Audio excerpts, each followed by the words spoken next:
Salut à tous, on se retrouve aujourd'hui pour parler du Paris Saint-Germain ce mercredi 26 novembre et on commence directement avec le match du jour. Donc ce soir c'est la Ligue des Champions pour l'équipe parisienne, réception au Parc des Princes de l'équipe de Tottenham, une équipe que le PSG a déjà affrontée en tout début de saison.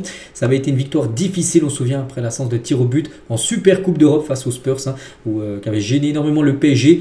Paris avait vraiment eu du mal à se mettre dans le match. Après, n'oubliez pas que lors de ce match qui s'était joué là, il y a 4 mois, Paris avait eu seulement une semaine d'entraînement alors qu'eux, ils avaient eu plus d'un mois de préparation. Ils avaient eu au moins 5 matchs amicaux. Donc là, c'est plus du tout pareil. Là, on est en quasiment en plein milieu de saison. C'est à domicile, donc Paris, l'équipe est en place. Donc je pense que ça sera un match totalement différent de ce qui s'est passé, bien sûr, il y a quelques mois. Ça reste de la Ligue des Champions. Le PSG, on reste sur une défaite contre le Bayern là, il y a 3 semaines. Il faut prendre des points, bien évidemment. Donc tout d'abord, voici le groupe convoqué par Luis Enrique, qui vient juste d'être dévoilé juste avant que je fasse la vidéo là. Je fais à 10h38 exactement. Donc voilà, le groupe a été dévoilé à 10h30. Donc pour vous dire, voilà, on connaît les joueurs du coup appelés. À noter que Dembélé est bien là. Ousmane Dembélé, le numéro 10. On ne savait pas s'il était là ou non. Il est bien là. Bon, après, je pense qu'il sera bien sûr remplaçant, mais il est bien dans le groupe. À noter que tout le monde est là, à part bien sûr Hakimi et Doué. Je vois que c'est les deux seuls absents. Sinon, c'est le groupe au complet du côté, bien sûr, de cette équipe parisienne.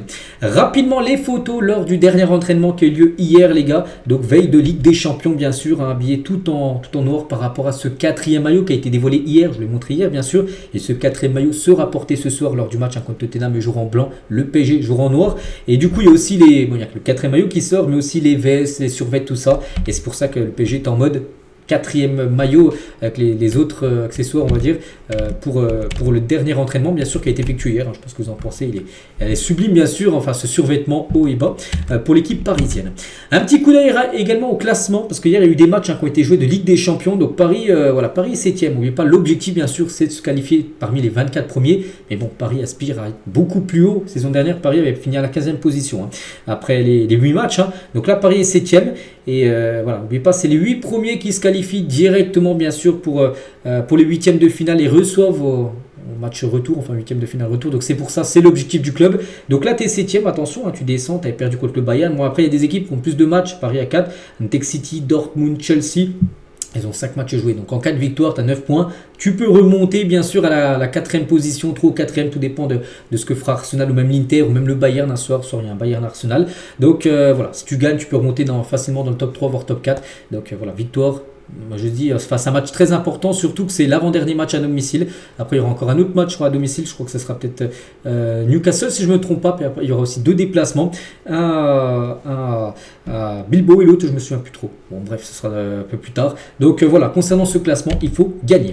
On continue avec Luis Enrique en conférence de presse. On va revenir sur tout ce qu'il a à dire. Donc tout d'abord, mon sentiment est que l'on défend mieux. C'est ma sensation. On est prêt de redevenir une équipe dominante. Donc ce regard tout d'abord sur le campus, un journaliste lui a dit qu'est-ce que vous en pensez du campus PSG.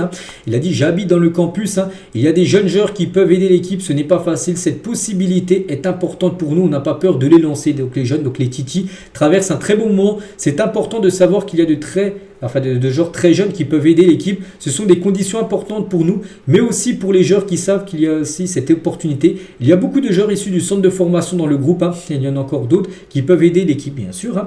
Et il parle aussi d'Ousmane Dembélé. On verra demain s'il n'y a pas de problème. Il sera dans la liste des joueurs convoqués. Donc il a dit ça hier en conférence de presse. Donc maintenant, on a pu voir qu'il est convoqué. Je vais montrer le groupe. Chaque retour est difficile à gérer avec Ousmane. Je suis plus attentif que d'habitude. On veut qu'il revienne, mais il faut rester attentif. Donc il est bien là. C'est bien son retour ce soir.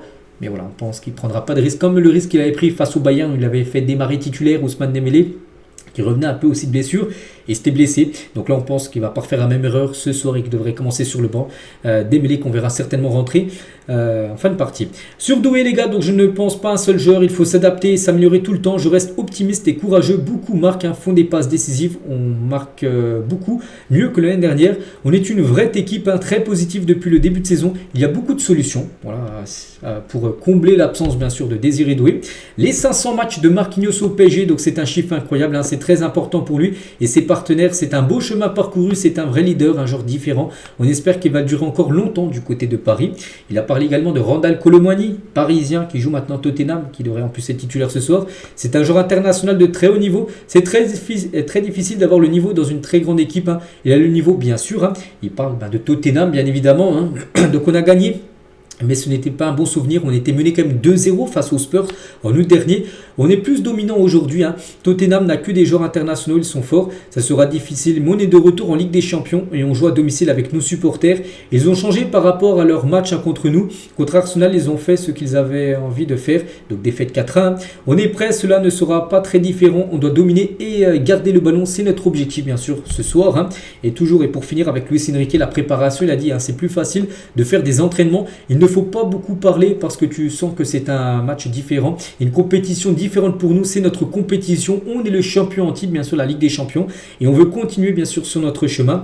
Le PSG est meilleur quand vous redescendez en seconde période. Donc il a dit, je pense que c'est très naturel. Normalement, en première période, nous avons le ballon. L'adversaire est frais. Il arrive à défendre pendant cette période et c'est plus difficile pour nous d'attaquer dans ces moments. La première mi-temps, c'est que le PSG marque beaucoup plus de buts en deuxième mi-temps qu'en première mi-temps, parce qu'il dit en gros que les équipes adverses sont fraîches, les joueurs sont pas fatigués en première mi-temps et après ils commencent, vu qu'ils courent beaucoup derrière le ballon, ils commencent à tirer la langue, puis c'est là que Paris fait mal bien sûr en marquant des buts, et il le dit tout simplement, en fait on a besoin de la première mi-temps pour avoir plus d'opportunités dans la seconde, c'est normal, et sur personne ne s'impose à droite en ce moment. Il a dit il faut s'adapter, penser tout le temps à s'améliorer. En tant qu'entraîneur, je dois rester très positif. Je vois que beaucoup de jeunes joueurs marquent au fond des passes décisives et que l'on marque plus de buts que la saison dernière. En tant qu'équipe, c'est important d'avoir des solutions différentes, quel que soit le poste. Voilà, quelques déclarations bien sûr d'Enrique, c'est en conférence de presse hier. Et il y avait également Kvaratskhelia aussi. Kvaratskhelia, donc Vara, voilà, ses déclarations. Là, il y a 2 pages. Donc le PSG a une super académie. Donc sur le championnat français, qu'est-ce qu'il pense Donc j'avais déjà entendu parler du football français.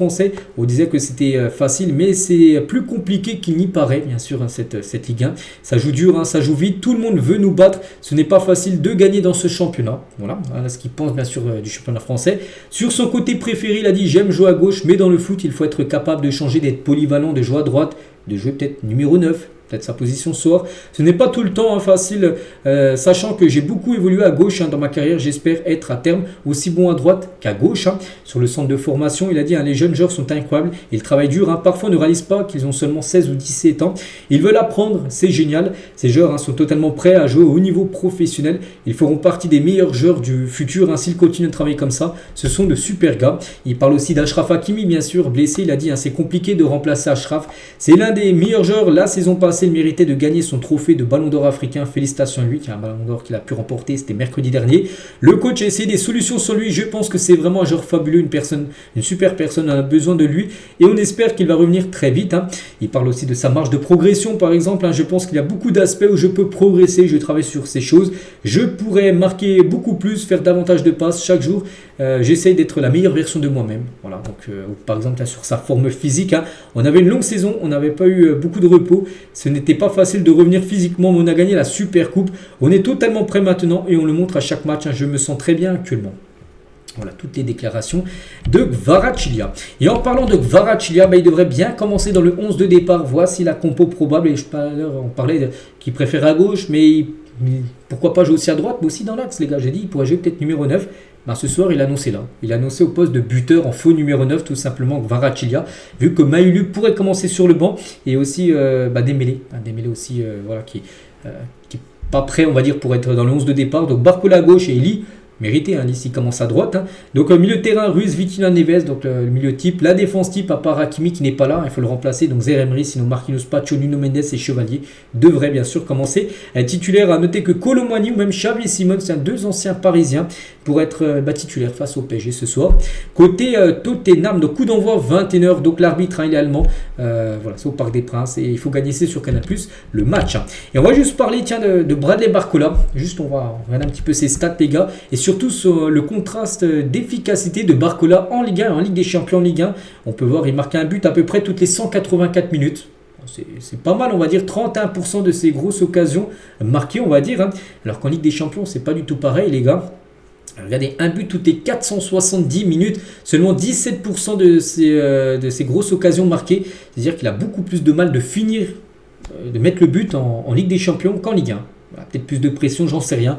Mais là, les stats ne montrent pas, bien sûr, avec Barcola. Et pour montrer l'inefficacité quand même de Barcola, comparé à celle d'autres ailiers en Europe, une grosse occasion manquée en 90 minutes. Donc Barcola, c'est 0,96 occasions, pas marquées, manquées. Donc voilà, si on regarde Salah, Vini, Lamine Yamal et Rafinha, donc ils ont moins. Donc plus tu as moins, plus tu marques de buts. Donc en gros, les autres joueurs sont beaucoup plus décisifs que Bradley Barcola, qui se crée des occasions, bien sûr, mais qui soit il tire sur le gardien, soit il tire à côté. C'est quelque chose qu'il faut qu'il travaille. Hein. On sait que Dembélé avait à peu près le même problème à l'époque, il a travaillé, puis on sait ce qu'il a pu faire là sur le début d'année, hein, voilà, sur les 6 premiers mois de l'année qui ont été fantastiques. Ben voilà, c'est sur ça qu'il doit progresser tout simplement. Bradley Barcola. Et juste à côté, Tottenham, Thomas Frank, le coach de Tottenham, le PSG a moins de stars, mais est une équipe avec beaucoup de détermination. C'est la magie du football. Hein, voilà ce qu'il a pu dire sur cette équipe parisienne. Hein. Et on souhaite bonne chance aussi aux jeunes. N'oublie pas qu'il y a la Youth League également aujourd'hui. Les U19, c'est au campus PSG, c'est sur PSG TV Premium. Hein, je ne sais pas si vous avez la chaîne. C'est à 14h30 cet après-midi. On souhaite bonne chance, bien sûr, aux jeunes parisiens. Donc voilà les gars ce qu'il y a à dire aujourd'hui. J'espère que ça vous a plu. On se retrouve nous demain, bien sûr, demain jeudi, pour faire le débrief, hein, bien sûr, de cette rencontre. Et moi, je vous souhaite un très bon mercredi, bon match à vous, et à demain.